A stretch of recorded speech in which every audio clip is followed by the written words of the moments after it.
चल रहे हैं बायोमॉलिक्यूल्स, और ये बायोमॉलिक्यूल्स का 5th वीडियो है बच्चे। आप पुराने वीडियोस जा कर के भी देखिए, क्योंकि जो बायोमॉलिक्यूल्स का इनिशियल कॉन्सेप्ट्स है ना, बेसिक्स जो कॉन्सेप्ट्स हैं, वो वीडियो फर्स्ट से स्टार्ट है, तभी आपको यहाँ तक एक प्रोटीन का स्ट्रक्चर, एक न्यूक्लियोटाइड का स्ट्रक्चर, एक न्यूक्लिक एसिड का स्ट्रक्चर ज़्यादा क्लियर होगा। तो बच्चे सिस्टमेटिक वे से सारे वीडियोज़ को आप 1 बाय 1 करके देखो, और साथ में साथ अपनी बुक्स की रीडिंग ज़रूर करो। एक बार वीडियो देखने के बाद अपने बुक्स को ज़रूर रीड करो, क्योंकि जो आपने समझा है जब उसको आप लाइन टू लाइन फॉर्म में रीड करोगे ना, तो वो कॉन्सेप्ट और भी अच्छी तरीके से आपके ब्रेन में फिट हो जाएगा। ठीक है, तो चलो, अगर मेरे चैनल को अभी तक आपने सब्सक्राइब नहीं किया है तो मेरे चैनल को सब्सक्राइब करो। मेरे चैनल पर नए हो तो ज़रूर से सब्सक्राइब करके जाओ, साथ में साथ बेल आइकन को हिट करो ताकि सारी नोटिफिकेशन और अपडेट आपको टाइम टू टाइम मिले। साथ में मुझे आप यूट्यूब पर अनअकैडमी पर मैं डाउट सॉल्विंग एजुकेटर भी हूँ, वहाँ पर पुराने जो प्रीवियस ईयर के नीट के क्वेश्चन पेपर हैं उनको भी सॉल्व करके उनके सॉल्यूशंस को मैं अपलोड करता हूँ। और साथ में साथ हमने एक बहुत प्यारी सी सीरीज स्टार्ट किया है जिसमें प्रीवियस ईयर के क्वेश्चन पेपर को हम डिस्कस कर रहे हैं। ठीक है, तो उससे भी आप देख सकते हो मेरे प्लेलिस्ट में जा करके, आप प्रीवियस ईयर के क्वेश्चन पेपर के जो भी सॉल्यूशंस हैं आप उन्हें देख सकते हो। मुझे आप इंस्टाग्राम पर भी फॉलो कर सकते हो फॉर बहुत अच्छे डायग्रामेटिक रिप्रेजेंटेशन है, उसकी हेल्प से आपको अपने पढ़े हुए कॉन्सेप्ट्स को रिकॉल करने में बहुत हेल्प करेगा। तो चलो, आज का जो टॉपिक है ना बच्चे, वो बेसिकली है न्यूक्लिक एसिड। तो चलिए स्टार्ट करते हैं न्यूक्लिक एसिड। तो जो आज का टॉपिक है वो है बच्चे न्यूक्लिक एसिड। अगर हम न्यूक्लिक एसिड्स को डिफाइन करें बच्चे, तो आप कह सकते हैं कि न्यूक्लिक एसिड्स क्या हैं एक तरह के, तो आप कह सकते हैं it is a polymer of nucleotide. ठीक है, it is a polymer of nucleotide. Nucleic acids के अगर आप टाइप की बात करें तो there are 2 types of nucleic acid. कौन कौन से बच्चे? पहला जो टाइप है उसे हम बोलते हैं डीएनए, और दूसरा जो टाइप है उसे हम बोलते हैं आरएनए। ये दोनों क्या है बच्चे? एक तरह के न्यूक्लियोटाइड हैं। ठीक है, अब न्यूक्लिक एसिड्स के बारे में हमने बात किया कि न्यूक्लिक एसिड्स क्या है, तो ये एक तरह का पॉलीमर है, किस चीज का? न्यूक्लियोटाइड का। तो न्यूक्लियोटाइड जो है ये कंसिस्ट विथ 3 डिस्टिंक्ट कंपोनेंट, 3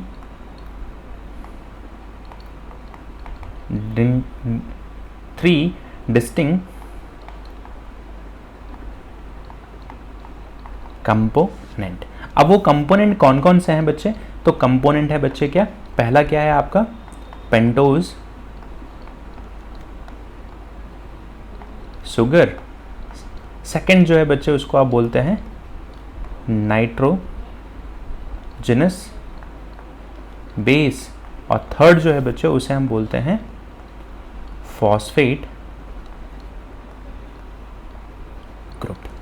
तो यहां पर पेंटोज शुगर जो है वो 5 कार्बन से मिलकर के बना हुआ है।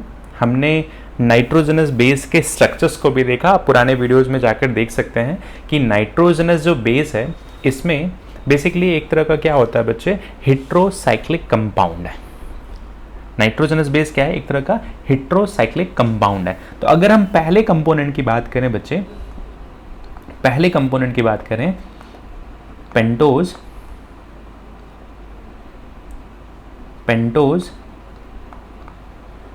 शुगर की अगर हम बात करें, तो एक चीज तो यहां पे क्लियर हो गया कि ये शुगर कितने कार्बन से मिलकर के बना हुआ है बच्चे?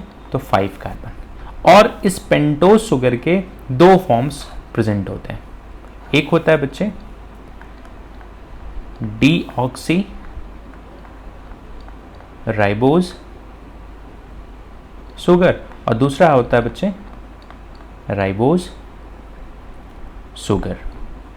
अब जो ये डीऑक्सी राइबोज शुगर है बच्चे, ये भी 5 कार्बन का है, और राइबोज शुगर ये भी 5 कार्बन का है। तो जो डीऑक्सी राइबोज शुगर है वो प्रेजेंट इन डीएनए और ये प्रेजेंट है बच्चे, प्रेजेंट इन आरएनए। ठीक है, अब देखो डीऑक्सी राइबोज शुगर में और राइबोज शुगर में सिर्फ कार्बन नंबर सेकंड पर हाइड्रोक्सल और हाइड्रोजन एटम का डिफरेंस होता है, बाकी रेस्ट ऑफ द स्ट्रक्चर क्या है, सेम है। इसी तरीके से अगर हम बात करें सेकंड कंपोनेंट की, जो है बच्चे नाइट्रोजनस बेस। तो नाइट्रोजनस जो बेस है वो बेसिकली एक तरह का क्या है, it is a hetero cyclic compound है। ठीक है, हेट्रोसाइक्लिक कंपाउंड है और ये बेसिकली कंसिस्ट होता है, consist with carbon nitrogen hydrogen की हेल्प से। ठीक है, कार्बन नाइट्रोजन हाइड्रोजन ऑक्सीजन की हेल्प से क्या होता है बच्चे, कंसिस्ट होता है। तो अगर इसके फॉर्म को देखो आप, तो बेसिकली जो नाइट्रोजनस बेस है बच्चे, इसके ब्रॉडली 2 टाइप्स हैं। एक को हमने बोलते हैं बच्चे प्यूरीन्स और दूसरे को हम बोलते हैं बच्चे पैरामिडिन्स। प्यूरीन्स के 2 सब टाइप हैं जिसको हम बोलते हैं एडेनिन और दूसरे फॉर्म को बोलते हैं ग्वानिन। एडेनिन को हम कैपिटल ए अल्फाबेट से रिप्रेजेंट करते हैं, ग्वानिन को हम कैपिटल जी अल्फाबेट से रिप्रेजेंट करते हैं। ठीक है, उसी तरीके से पैरामिडिन जो है वो 3 डिफरेंट टाइप्स के हैं। इसे हम बोलते हैं साइटोसिन, थाइमिन एंड यूरासिल। तो C stand for cytosine, T stand for thymine और यू स्टैंड फॉर यूरासिल। ये क्या है एक तरह का बच्चे, तो नाइट्रोजनस बेस है। और यहाँ पर एक स्पेसिफिक पॉइंट मैं बताऊँ कि अगर हमने यहाँ पर बात किया बच्चे न्यूक्लिक एसिड्स के बारे में। ठीक है, न्यूक्लिक एसिड्स के हमने 2 फॉर्म को स्टडी किया। एक फॉर्म को हम बोलते हैं डीएनए और दूसरे फॉर्म को हम बोलते हैं आरएनए।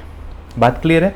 अब देखो डीएनए में अगर नाइट्रोजनस बेसिस की पेयरिंग होती है तो एडेनिन हमेशा डबल हाइड्रोजन बॉन्ड की हेल्प से पेयर करता है, किससे, थाइमिन से, और ग्वानिन हमेशा ट्रिपल हाइड्रोजन बॉन्ड की हेल्प से फॉर्म करता है साइटोसिन से। उसी तरीके से यहाँ पर आरएनए की केस में एडेनिन हमेशा पेयर करता है यूरासिल से और guanine same as it is cytosine से हाइड्रोजन बॉन्ड फॉर्म करता है।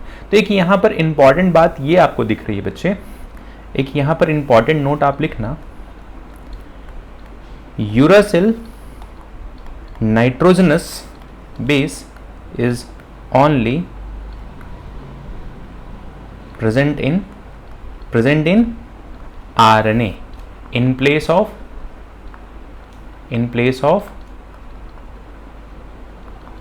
Thymine nitrogenous base. ये बात क्लियर है सभी को? ये बात सभी को क्लियर है? अब देखो हमने न्यूक्लिक एसिड्स के 2 कंपोनेंट के बारे में तो बहुत डिटेल्स में पढ़ लिया। तीसरा ग्रुप है फॉस्फेट ग्रुप। अब देखो होता क्या है, फॉस्फेट ग्रुप को हम रिप्रेजेंट कर देते हैं PO4 डबल नेगेटिव की हेल्प से। और अगर हम बात करें कि जो न्यूक्लिक एसिड है, न्यूक्लिक एसिड जो है बच्चे, ये दोनों ही क्या हैं, एसिडिक मॉलिक्यूल है। दोनों ही क्या है, एसिडिक मॉलिक्यूल है।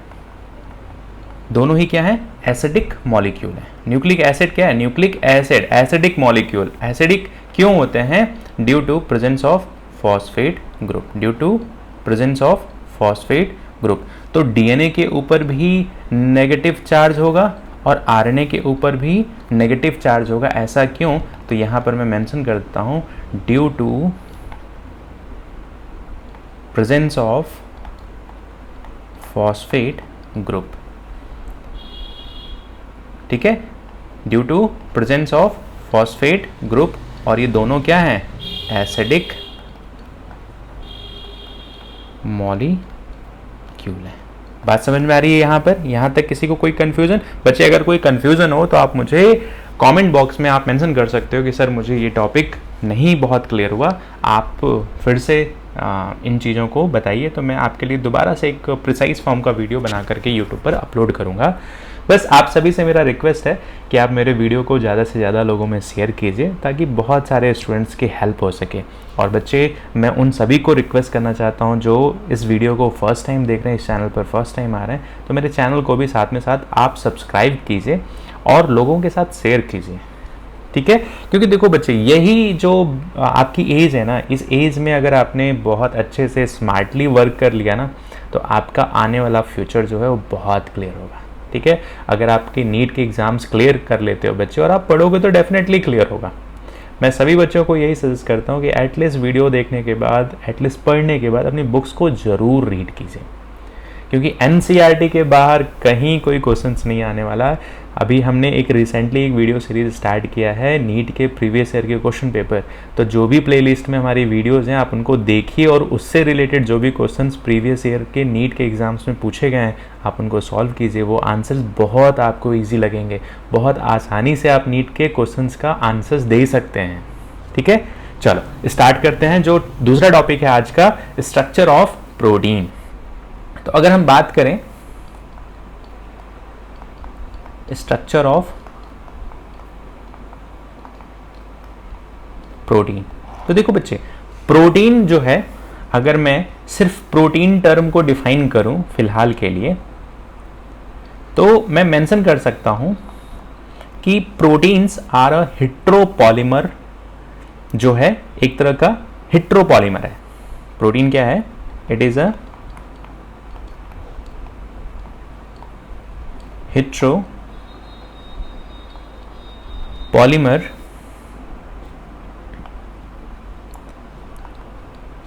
containing string of amino acid, string of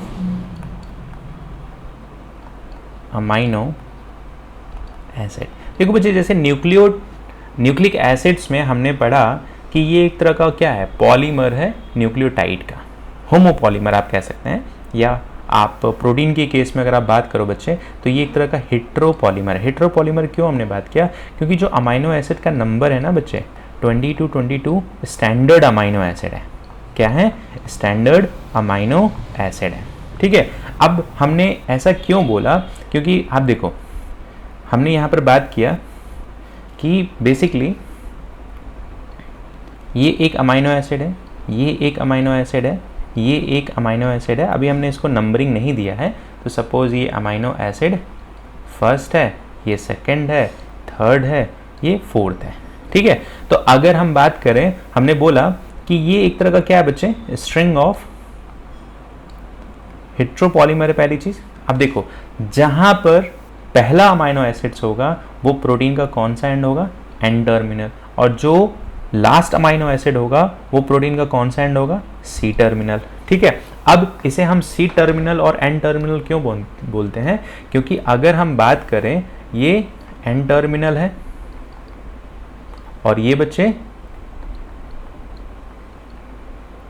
C terminal है। अब देखो, अगर हम बात करें और इनके बीच में जो ये बॉन्ड है ना बच्चे, इसी बॉन्ड को हम बोलते हैं पेप्टाइड बॉन्ड। तो दो डिफरेंट अमाइनो एसिड के बीच में जो अमाइनो एसिड एक दूसरे से बाइंड किए हैं, वहाँ पर कौन सा बॉन्ड है? तो पेप्टाइड बॉन्ड है। अभी इस चीज़ को हम और डिटेल में देखेंगे कि पेप्टाइड बॉन्ड का फॉर्मेशन कैसे होता है। फिलहाल के लिए अभी आप ये देखिए कि जो एक जनरल स्ट्रक्चर है अमाइनो एसिड्स के, वो किस तरीके से होते हैं। तो हमने लास्ट क्लासेस में बात किया था कि जो जनरल स्ट्रक्चर है किसी भी अमाइनो एसिड के, अगर जनरल स्ट्रक्चर की बात करें तो एक कायरल कार्बन एटम है, ठीक है? कायरल कार्बन एटम का जो स्ट्रक्चर है, एक है कार्बोक्सिल टर्मिनल, एक है कार्बोक्सिल ग्रुप, एक है बच्चे अमीनो ग्रुप, एक है हाइड्रोजन, और फोर्थ क्या है? Side chain. ये क्लियर है बच्चे? अब देखो, ये तो एक जनरल स्ट्रक्चर क्या हो गया, किसका? Amino acid. सभी अमाइनो एसिड के स्ट्रक्चर एग्जैक्टली सेम होंगे एक्सेप्ट साइड चेन। ठीक है, अब साइड चेन जैसे वेरी करेगा उस हिसाब से आपका प्रोटीन का नेचर भी क्या होगा, वेरी करेगा। बात क्लियर है। अब देखो होता क्या है, अगर मैं बोलूं यहीं पर कि एक अमाइनो एसिड है जिसको हमने बोला फॉर एग्जांपल, चलिए हम अगर इसको कंसीडर करके चलते हैं तो आपके सामने एक कायरल कार्बन एटम है। ठीक है, ये कुछ इस तरीके से स्ट्रक्चर होगा, बात समझ में आ रही है। अब देखो COH NH2 हाइड्रोजन और ये आपका R ग्रुप है तो हमने इसको लिख दिया R1। बात क्लियर है। अब दूसरा अमाइनो एसिड जो हो रहेगा बच्चे वो कुछ ये है, तो अगर हम इसको डिफाइन करें तो ये होगा बच्चे NH2C हाइड्रोजन COH और साथ में आपका क्या होगा, साइड चेन। तो एक अमाइनो एसिड ये है और दूसरा अमाइनो एसिड ये है। एक अमाइनो एसिड ये है अमाइनो एसिड और दूसरा अमाइनो एसिड ये है। बात क्लियर है, यहां तक तो कोई कंफ्यूजन नहीं किसी को। अब देखो होता क्या है कि जब इनके बीच में पेप्टाइड बॉन्ड का फॉर्मेशन होता है, जब इनके बीच में पेप्टाइड बॉन्ड का फॉर्मेशन होता है तो यहां से निकलता है H2O। वाटर का क्या होता है, रिमूवल होता है। रिमूवल किसका होता है, वाटर का। तो आप कह सकते हो रिमूवल ऑफ वाटर। ठीक है, अब देखो होगा क्या कि जब वाटर निकलेगा ना बच्चे तो आपके सामने बचेगा क्या, NH2C। ध्यान से देखना, मैं स्ट्रक्चर्स ड्रॉ कर रहा हूं तो फाइनली आपके सामने क्या बचेगा, C डबल बॉन्ड O। यहां पर आपका क्या बनेगा बच्चे, यहां पर बनेगा आपका NHC NH COH और ये आपका रहेगा साइड चेन। ठीक है, अब देखो होता क्या है कि यही जो बॉन्ड है ना बच्चे, ये पार्शियल डबल बॉन्ड होता है। यही आपका क्या है, पेप्टाइड बॉन्ड है। और ये पेप्टाइड बॉन्ड जो है बच्चे बेसिकली पार्शियल डबल बॉन्ड होता है। कैसा होता है, पार्शियल डबल बॉन्ड। ठीक है, अब देखो ये तो हो गया आपका एन टर्मिनल, ये क्या हो गया बच्चे किसी भी प्रोटीन का एन टर्मिनल, और ये हो गया बच्चे सी टर्मिनल। बात क्लियर है। ये हो गया एक प्रोटीन का साइड चेन, ये हो गया दूसरे प्रोटीन का साइड चेन। तो आपको हमेशा ध्यान ये रखना है बच्चे कि जब भी दो अमाइनो एसिड्स एक दूसरे के साथ पेप्टाइड बॉन्ड का फॉर्मेशन करते हैं तो वहाँ पर क्या निकलता है, रिमूवल ऑफ H2O। बात समझ में आ रही है। तो ये क्या हो रहा है, फॉर्मेशन ऑफ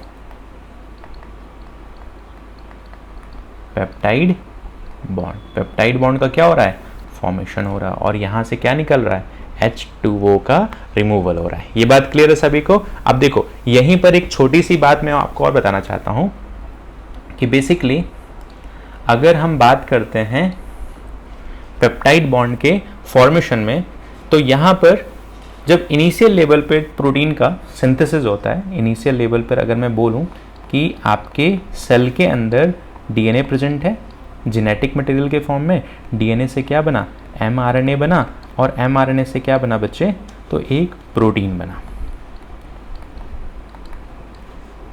इस प्रोसेस को हम बोलते हैं ट्रांसक्रिप्शन, इस प्रोसेस को हम बोलते हैं ट्रांसलेशन। जब आप हायर क्लास में आएंगे क्लास 12 में, तो वहाँ पर मॉलिक्यूलर बेसिस ऑफ इनहेरिटेंस नाम का एक चैप्टर है और वहाँ पर इन प्रोसेस को आप और भी ज़्यादा डिटेल्स में देखेंगे। तो बेसिकली होता क्या है कि जो आपका प्रोटीन बना बच्चे, उन प्रोटीन्स में ये अमाइनो एसिड्स हैं स्पेसिफिकली, और ये आपका एन टर्मिनल, ये आपका सी टर्मिनल, और ये सभी क्या हैं बच्चे, अमाइनो एसिड्स हैं। ये तो बात क्लियर है सभी को। अमाइनो एसिड और ये सेकेंड, थर्ड और ये फोर्थ अमाइनो एसिड। अब देखो यहीं पर अगर आप इस चीज़ को समझना चाहो तो स्ट्रक्चर ऑफ प्रोटीन जो है बच्चे वो बायोलॉजिस्ट के पॉइंट ऑफ व्यू से देखोगे तो इनके जो स्ट्रक्चर है ना बच्चे वो 4 टाइप्स के हैं। 4 टाइप ऑफ प्रोटीन स्ट्रक्चर, और ये 4 टाइप के जो प्रोटीन स्ट्रक्चर है ना बच्चे इसी को आप बोलते हो प्राइमरी स्ट्रक्चर। इसी फाइनली दूसरे स्ट्रक्चर को बोलते हो secondary structure of protein, tertiary structure of protein और बोलते हो क्वाटरनरी स्ट्रक्चर ऑफ प्रोटीन। बात समझ में आ रही है? अब देखो ये आपका एन टर्मिनल, ये आपका सी टर्मिनल और फाइनली यहाँ पर 4 डिफरेंट टाइप के क्या है बच्चे स्ट्रक्चर ऑफ प्रोटीन। अब अगर मैं बात करूँ इसी को तो प्राइमरी स्ट्रक्चर ऑफ प्रोटीन में बेसिकली अमाइनो एसिड्स एक दूसरे के साथ पेप्टाइड बॉन्ड की हेल्प से कनेक्ट होते हैं और ये स्ट्रक्चर्स ऑलमोस्ट क्या होता है लीनियर होता है और यहाँ पर पेप्टाइड बॉन्ड का इन्वॉल्वमेंट होता है। यहाँ पर क्या होता है पेप्टाइड बॉन्ड का इन्वॉल्वमेंट होता है। सेकेंडरी स्ट्रक्चर्स के अगर आप टाइप की बात करो तो सेकेंडरी स्ट्रक्चर के जो टाइप हैं वो 2 टाइप्स के हैं बच्चे। एक को आप बोलते हो अल्फा हेलिक्स और दूसरे को बोलते हो बीटा प्लीटेड सीट। तो secondary primary structure of protein में सिर्फ और सिर्फ कौन से बॉन्ड होते हैं तो पेप्टाइड बॉन्ड होता है। यहाँ पर कौन सा बॉन्ड होता है पेप्टाइड बॉन्ड इन्वॉल्व होता है। लेकिन सेकेंडरी स्ट्रक्चर ऑफ प्रोटीन में 2 डिफरेंट टाइप के जो प्रोटीन के स्ट्रक्चर्स बनते हैं, एक को बोलते हो अल्फा हेलिक्स, दूसरे को बोलते हो बीटा प्लीटेड सीट। और सेकेंडरी स्ट्रक्चर ऑफ प्रोटीन में 2 डिफरेंट टाइप के बॉन्ड्स भी इन्वॉल्व होते हैं, एक को बोलते हैं पेप्टाइड बॉन्ड और दूसरे को बोलते हैं हाइड्रोजन बॉन्ड। तो यहाँ पर जो प्रोटीन आपकी लीनियर थी वो अभी कैसी हो गई है हेलिकल हो गई है। ठीक है, हेलिकल हो गई है या इसी को आप बोलते हो बीटा प्लीटेड सीड्स। बात समझ में आ रही है? टर्सरी स्ट्रक्चर्स को अगर आप देखो तो टर्सरी स्ट्रक्चर्स ऑफ प्रोटीन जो है यहाँ पर जो ये टर्सरी स्ट्रक्चर ऑफ प्रोटीन है यहाँ पर डाइसल्फाइड बॉन्ड का इन्वॉल्वमेंट हो जाता है। मींस इस टर्सरी स्ट्रक्चर्स ऑफ प्रोटीन में एक तो पेप्टाइड बॉन्ड है, दूसरा हाइड्रोजन बॉन्ड है और तीसरा डाइसल्फाइड बॉन्ड है और ये प्रोटीन का स्ट्रक्चर्स कुछ इस तरीके से फॉर्म होने लगता है। एक है एन टर्मिनल, दूसरा है सी टर्मिनल, इसी तरीके से एन टू सी। हमेशा प्रोटीन को N terminal to C terminal ही हम रीड करते हैं। ये बात समझ में आ रही है? अब देखो होता क्या है बच्चे कि टर्सरी स्ट्रक्चर ऑफ प्रोटीन के बाद यहाँ पर क्वाटरनरी स्ट्रक्चर ऑफ प्रोटीन में 2 डिफरेंट पॉलीपेप्टाइड चेन्स का क्या हो जाता है इन्वॉल्वमेंट हो जाता है। एक है N2C टर्मिनल और दूसरा है जो बच्चे वो क्या हो जाता है तो ये आपका N2C टर्मिनल। तो क्वाटरनरी स्ट्रक्चर ऑफ प्रोटीन में हमेशा 2 पॉलीपेप्टाइड चेन इन्वॉल्व होती हैं, हमेशा इन्वॉल्व 2 पॉलीपेप्टाइड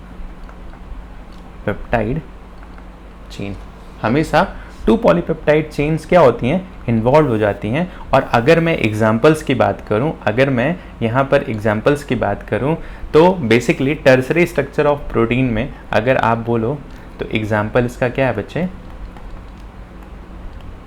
मायोग्लोबिन जो आपके मसल्स में प्रेजेंट होता है।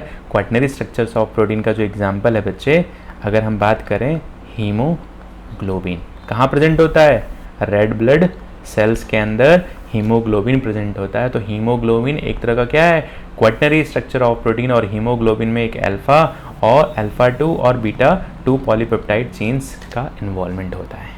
ये बात सभी को क्लियर है? तो बेसिकली यहाँ पर आपने ये समझा बच्चे कि प्रोटीन के 4 डिफरेंट स्ट्रक्चर्स हैं, एक primary structure, secondary structure, tertiary और क्वाटरनरी। प्राइमरी में सिर्फ और सिर्फ पेप्टाइड बॉन्ड होते हैं। सेकेंडरी स्ट्रक्चर ऑफ प्रोटीन के 2 टाइप हैं, अल्फा हेलिक्स और बीटा प्लेटेड शीट्स, और इन दोनों सेकेंडरी स्ट्रक्चर ऑफ प्रोटीन में पेप्टाइड बॉन्ड के अलावा एक और बॉन्ड होता है जिसको हम बोलते हैं हाइड्रोजन बॉन्ड।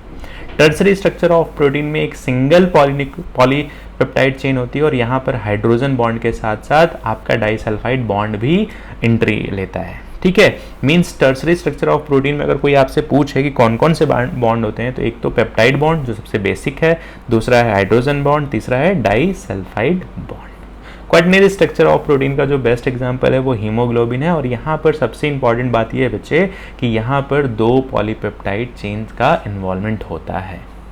बात क्लियर है? तो मेरे चैनल को आप लाइक कीजिए, सब्सक्राइब कीजिए, अपने फ्रेंड सर्कल में शेयर कीजिए ताकि ज़्यादा से ज़्यादा लोगों को बेनिफिट हो सके। और मैं फिर आपसे बोलूँगा, अगर किसी टॉपिक में कोई प्रॉब्लम बचे तो मेरे व्हाट्सएप नंबर पर आप मुझे कम्युनिकेट करो, आपकी मैं हर तरीके की हेल्प करूँगा, नोट्स से लेकर के कौन सी बुक्स आपको टॉपिक पढ़ना है। बस आप मेरे वीडियो को लाइक कीजिए, सब्सक्राइब कीजिए और अपने दोस्तों के साथ शेयर कीजिए। Thank you very much to all my lovely audience.